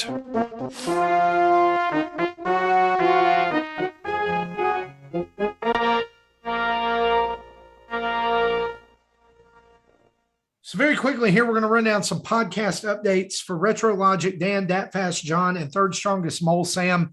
Play the Retro Rewind Game of the Month, Demon's Crest. You can play along and get ready to discuss in the Discord. And it's also Plottober, which means Retro Logic, along with our friends at Keep Nintendo Weird and the Nintendo Pals, have been playing the game. If you've played it, come talk about it in their Discords. I have been playing Plot. God, it's weird. It's a lot of fun, though, too. Just been playing it for a little bit, but may add it to Extra Life. We'll talk about that here in a minute. NINDADS After Dark this week. John and Drew are together again and are here with another top 8 countdown about Horizon Zero Dawn, Halloween games, Sora making it into Smash, and Drew made contact with a bat. Go and listen on your favorite podcast app or choice or their YouTube channel. Also, Halloween Mayhem is going on October 18th through November 1st. You submit a Halloween-themed photo, video, writing, or poem. You can submit those entries via Twitter and Discord at NINDADS After Dark / hashtag Halloween Mayhem. You can do that. First place is $15, a lottery drawing for $10. And these submissions will be judged by Drew and John on the following: spookiness, creativity, Nintendo, and also probably do they include half-naked girls. I just added that one, but y'all know it's true. Game Pass news this week. They try to figure out if Nick should get an Xbox mini fridge and talk about the latest releases and news in regards to Xbox Game Pass. If you're overwhelmed on what to play, it's a great place to start. This week's episode drops in podcast feeds soon. Dad Crossing is back, and you can come listen to Nick and Sean talking about Sunshine Island, selling turnips and giving bells to a tyrant raccoon. In this episode, they dress down the October 15th Nintendo Direct, explaining their thoughts and feelings toward it all. That's available right now. And the dinner table is every third Friday of the month. Tim and the Nintendo Dads Discord community get together to discuss what's on everyone's mind. The next main dish topic will be, hear us now, don't get mad at us later, Metroid Dread spoilers. That's right, spoiler cast for Metroid Dread on the next dinner table. And guess what, guys? We don't have any questions this week. However, we do have a voicemail from listener Christian. So if you'll cue that up, Jesse, and play it, let's get to it. Hello, Nintendo Dad, and happy Halloween! Woohoo!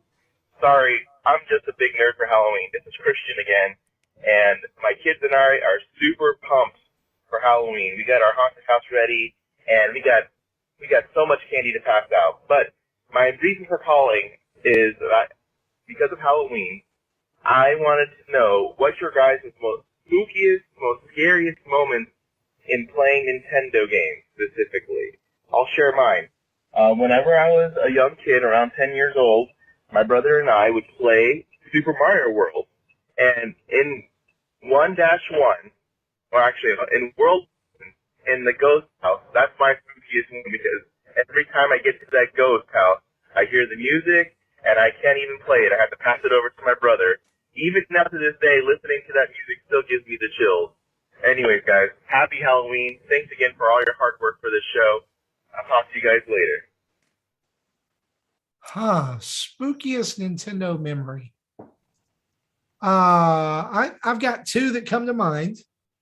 Both of them are from bygone systems. Let's do them in order.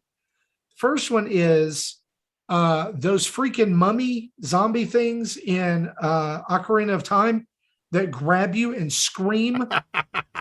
Oh, Yeah. They're awful. They're awful. The other one is just all of Eternal Darkness on GameCube. Because it would mess with you. Like, you get to certain points and it would like act like the game was resetting, or there would be creepy stuff moving around or talking to you. Yeah. I don't like spooky games. Bonus little side trail here.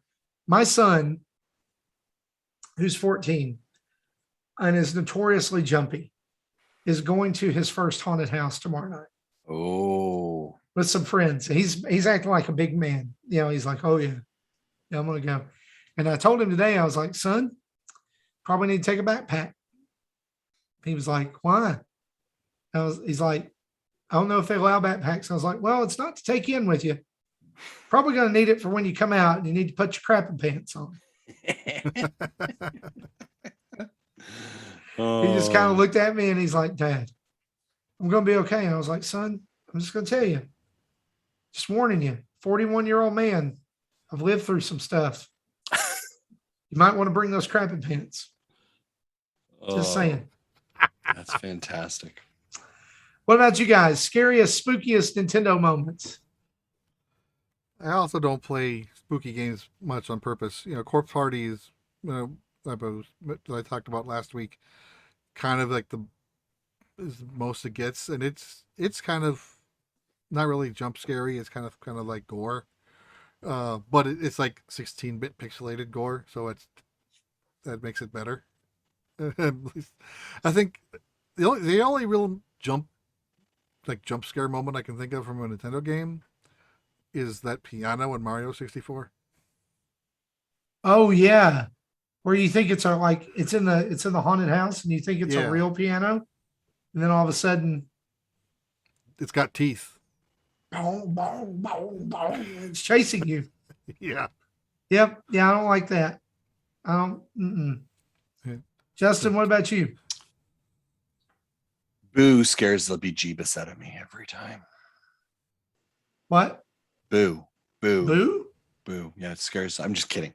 I don't play horror games either. Not anymore. But I don't have a good Nintendo one, but I will tell you that one of the games that I did play was Resident Evil 2 when it was on the PlayStation. And spoiler alert for those of you that don't know it, shortly after you have found your way into the police station, you're heading down a hall and the dogs bust through the door or the window. Oh my God, the jump scares on that one. That one, there was a lot of jump scares. I've stopped. I'm I don't do these games anymore. I can't do this. No. I will also tell you a little bit. BioShock has got some jump scares in it as well. Yep. And that was, so I played BioShock about a year ago, a little bit as well. And I was like, whoa, do not like this. No. So I'm not a fan of horror movies. I don't like scary things. I don't like being jumped. I don't like being scared. Not for me, but I'm glad some people do enjoy it though. Funny story, Marty. When we were in Ireland, we took the girls for Halloween to this place, and you can look it up right now if you want to Google. It's called Loftus Hall, and it is supposedly basically the most haunted place in Ireland. right? And it's literally like by the edge of a sea. It's an old mansion. It looks creepy. And they, of course, run a... I'm looking at it right now. It was actually recently used in some movies on Netflix as well. It's not hard, even as you're driving down past it, because there's this amazing lighthouse called Hookhead Lighthouse not too far past it. Even as you're driving down on a beautiful day, you look over, it looks disheveled, it looks haunted, all this kind of good stuff. We took the girls there because we wanted to do a tour of a haunted house, right? So it is and it was like ages 5 to 7. You're like, okay, this has got to be good. And so there's a lot of rich history about the house. So it's what we wanted to go and see. Well, what we didn't realize was it was actually a haunted house tour, right? And so they have got all the actors in blood dripping down, and we've got our like 5 and 7-year-old children that were walking with us. My oldest finally, and at one point they actually had to they separated me from the girls and my wife to be part of like kind of a skit they were doing. Right. And so my daughters were like, where's dad? And Jody's like, oh, he'll be fine. He's coming back. Don't worry. And so they're starting to freak out. So nonetheless, we finally end up kind of getting together. Everything's fine.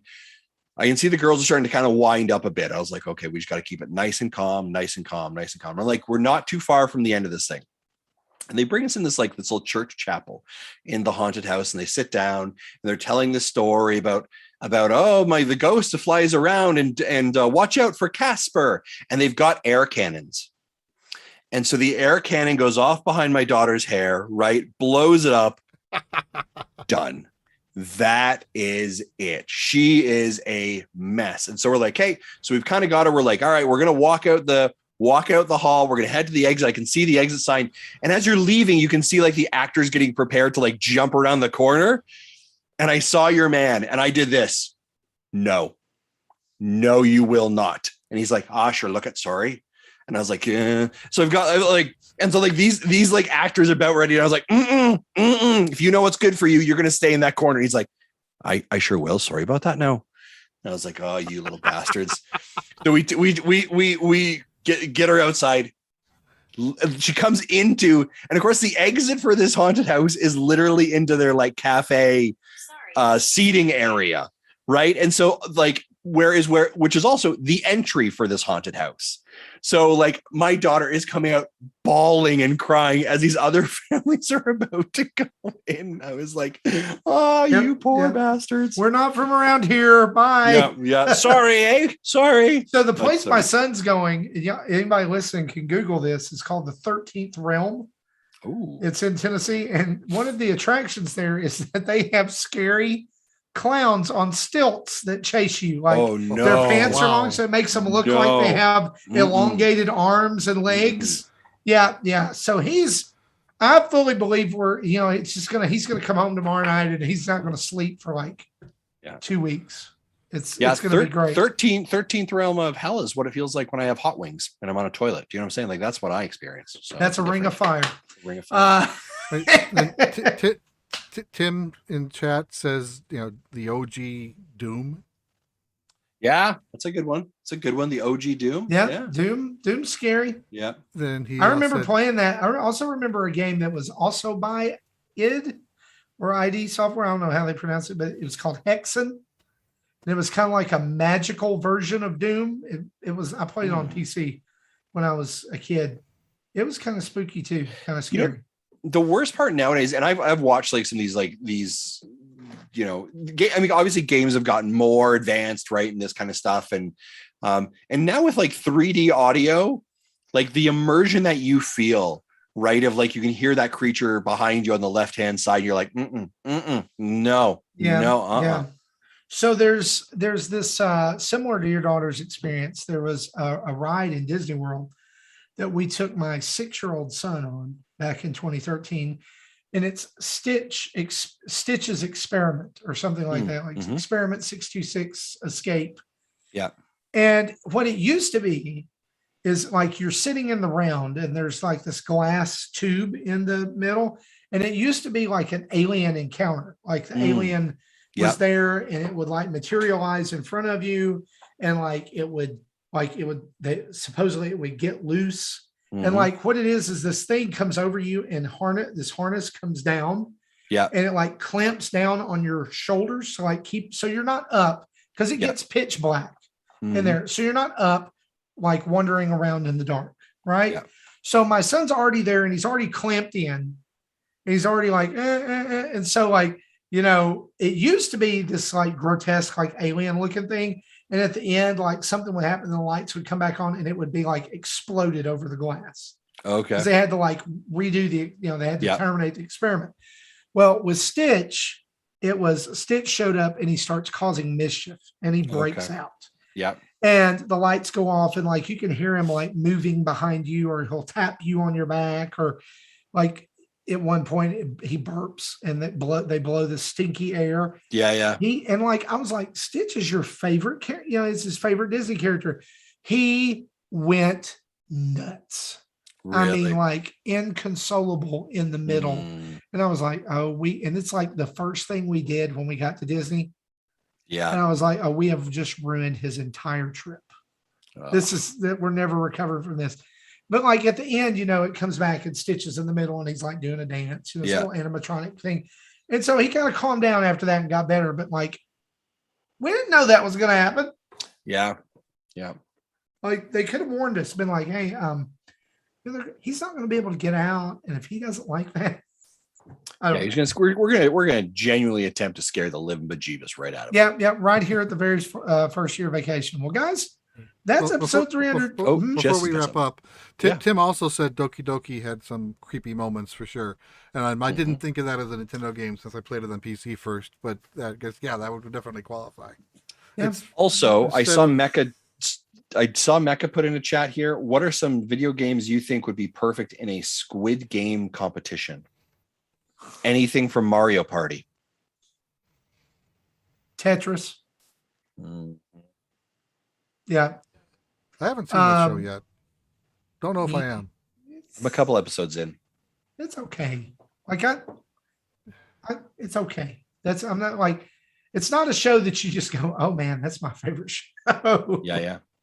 And Justin, let me just tell you, episode 4, it starts getting really dark. Really? Okay. Yeah. Before we transition out though, Marty, we're just shy of Extra Life, and I'd love to let you give this platform to have a conversation about Extra Life. What's going on, where people can go to support you, support all the people who are participating, what the schedule should be, what this weekend's going to look like. I'd love to give you that space. Yeah. I'm glad you said that. So we are about 8 days away from Extra Life, which is November 5th through the 7th. We have 24, almost 48 hours. Well, actually, by the time it's done, 48 hours of constant live stream video gaming going on over that weekend from a host of Nintendo Dad's family of podcast personalities. And so I want to kind of share what is going to happen and what's going to go on. So it's all going to kick off on Friday, November 5th at 6 p.m. Central Time.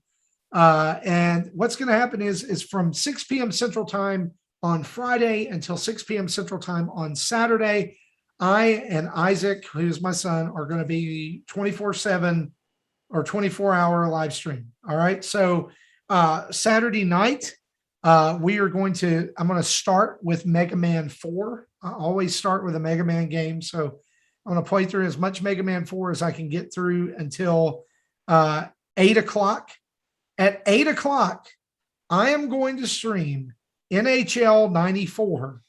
Yes. For 1 hour. All right.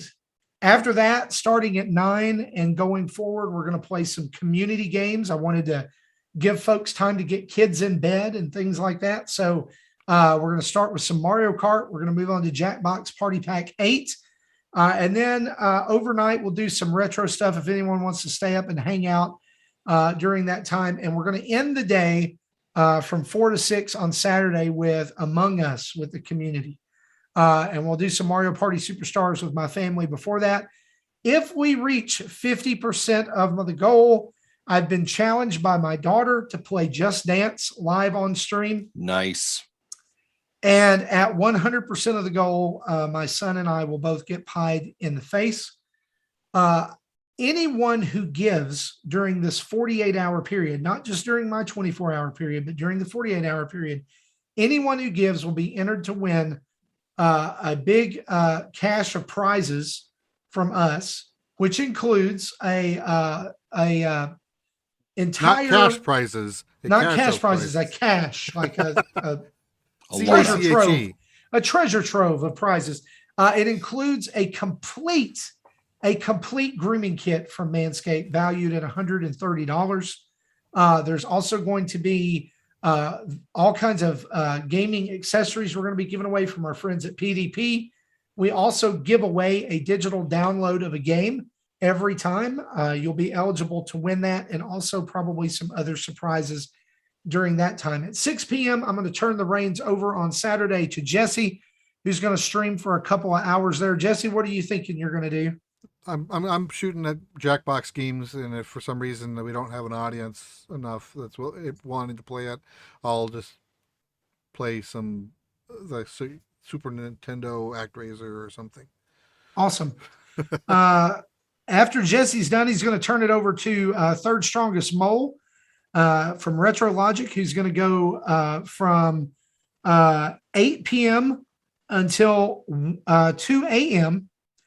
At that time, he'll turn it over to Nick and Sean from Dad Crossing and Game Pass News, who will then turn it over to for golf with Drew and Jenny, or Drew and Johnny. Sorry, it's just really small on my screen.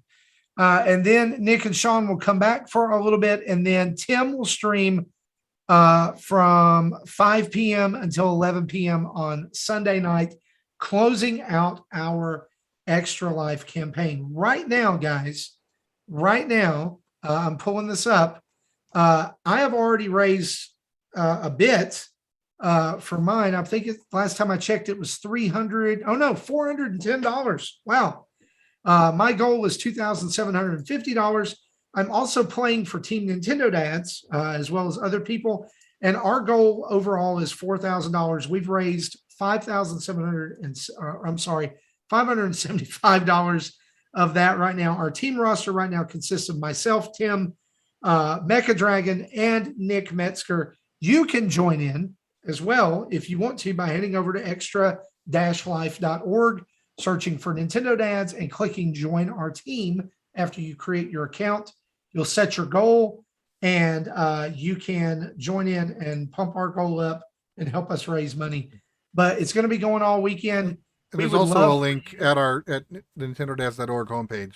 It's probably easier to find it that way. Yeah. And as Tim says in the chat, all those times that I mentioned are Central Time. So adjust those accordingly. And you can also head over to my Twitter account. That's at Marty Estes, or our Nintendo Dads account. I think I retweeted it from there.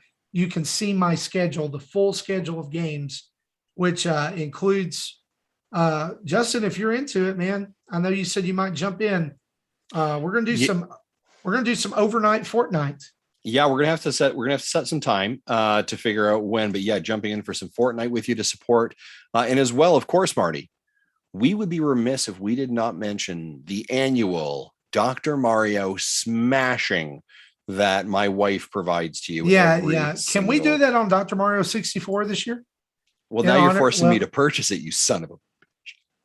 Well, I mean, if not, we're cool. It's cool if you can. We should be able to. She hasn't played that, but yeah, I think, yeah. Well, I mean, it's the same thing. It just looks better. Yeah. Or worse, depending on whether you like NES or N64 better. So yeah, that's our Extra Life. Thank you for bringing that up. And also thank you to everybody who's already donated. There's friends of the show that have already made donations through my page there to our overall effort. I just want to shout them out right now as we get ready to go. Chris HL94 donated to get me to play NHL 94. So that's good. Tony Baker 87, Liam D, Brian Reese, and Ninfrendo, as well as some anonymous donations and Facebook donors as well, because I mirrored it over on there. Guys, last year, my goal was $1,750, and we absolutely smashed that by the time I started. And so I pumped my goal up to 2,500, and then like 4 hours later, I'd already raised that. So I went high this year, but I believe that we can make a difference. That's why we do it. It's going to be good. And I'm excited. And for those of you that are like, oh wait, wow, this is crazy. We have done Extra Life in the past, and we've had just great, tremendous success. As Marty has mentioned, we've raised over $15,000, and we've had just a fantastic time. Yeah, this is really about supporting the community. It's about supporting children. So it's supporting moms and dads as parents, and we can all kind of connect with that. And some of us have very personal stories about the importance of Children Make-A-Wish Foundation hospitals. And so just, this is such a, listen, if you're not able to donate financially, that's 100% okay. Not a problem. Come on in, share the link, jump in and support in the chat. Yeah. You can play along even if you don't donate. Exactly. Play along, encourage in the chat, open up Twitch and just leave it open for hours and just jump in and like, hey, how's things going? And here's the cool thing.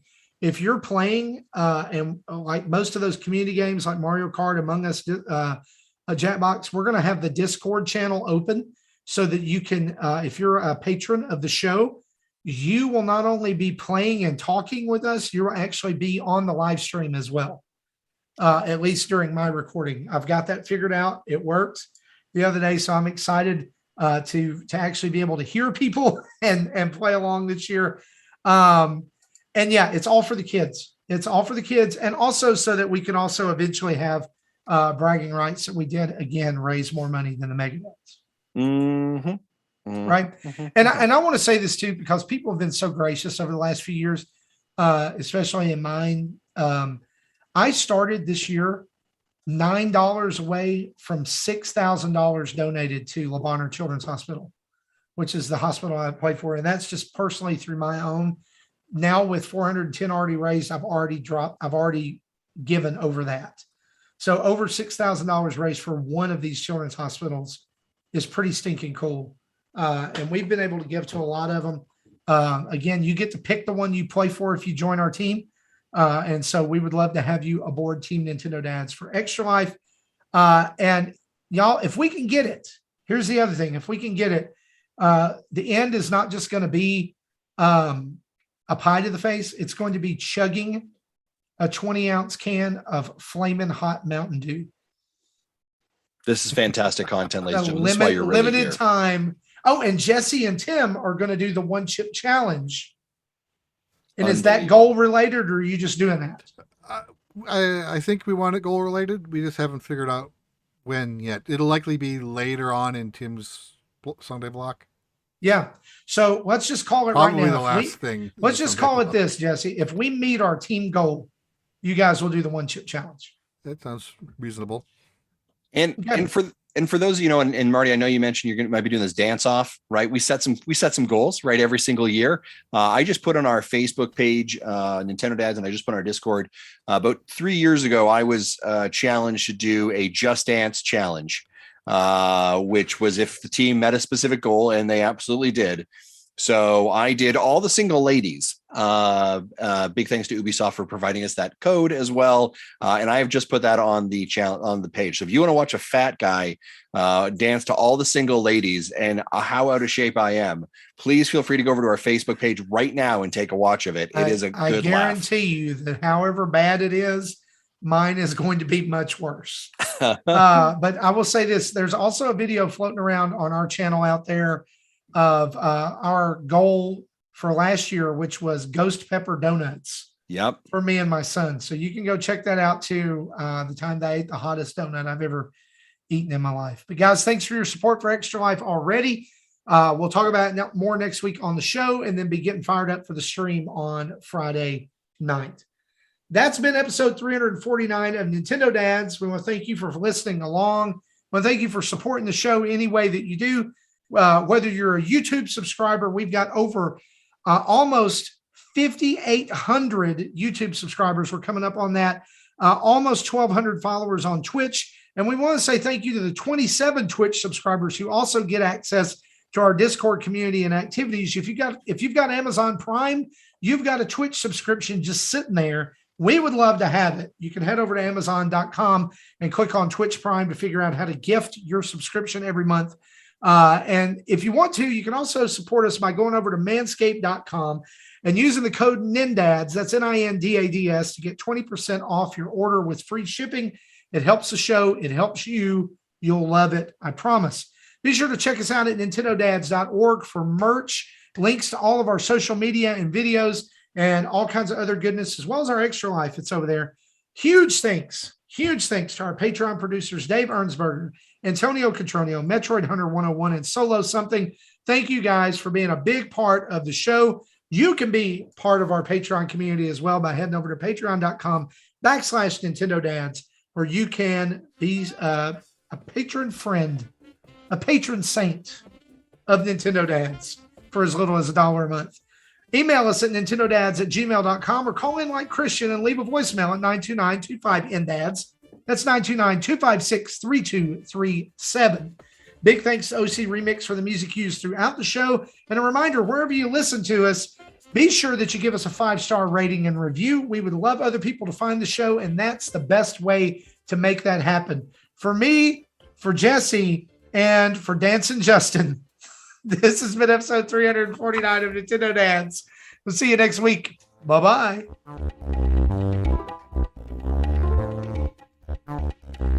It's disturbing.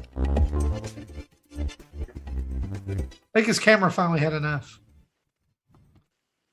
Thank you for listening to Nintendo Dads. Maple syrup mooses.